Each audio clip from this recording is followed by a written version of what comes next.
হাদি ভাই এইটা বলেছেন, হাদি ভাই ওইটা বলেছেন, সবাই প্রার্থী।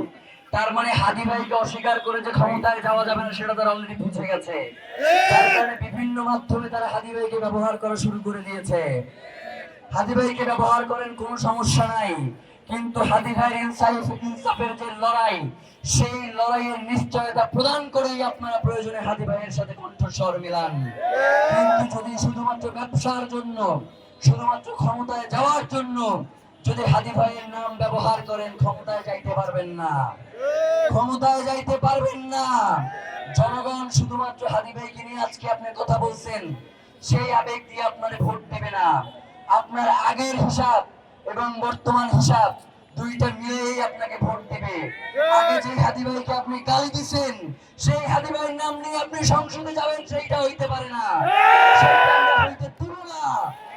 আমরা আগামী দিনে হাদি ভাইয়ের হত্যার প্রক্রিয়া, হাদি ভাইকে যারা হত্যা করেছে সেই বিচার প্রক্রিয়া শুরু হওয়ার পর আমরা নাম ধরে ধরে বলবো কারা হাদি ভাইয়ের এই আন্দোলনকে বাধাগ্রস্ত করত।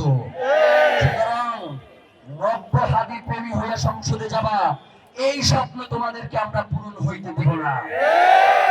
প্রিয় ভাইয়েরা, হাদি ভাই কাদের পক্ষে কথা বলতো আর কাদের পক্ষে কথা বলতো না, এটা আমাদের বলবার কিছু নেই, এটা হাদি ভাই নিজেই বলে গেছেন। সেই ভিডিওগুলো আপনারা দেখেন, তার সেই পোস্টগুলো আপনারা পড়েন, আপনারাই বুঝে যাবেন যে কাকে ভোট দেওয়া লাগবে আর কাকে ভোট দেওয়া যাবে না।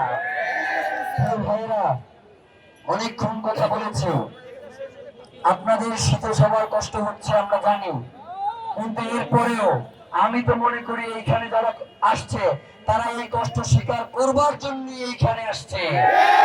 আমাদের কোনো ভয় নাই, আমরা মৃত্যুকে পরোয়া করি না, আমরা কোনো ক্ষমতাকে পরোয়া করি না। ইনসাফের এই লড়াইয়ে আরো যদি অসংখ্য হাতিকে জীবন দিতে হয়, আমরা জীবন দেওয়ার জন্য প্রস্তুত রয়েছি। আমাদের এই লড়াই চলছে, আমাদের এই লড়াই চলবে।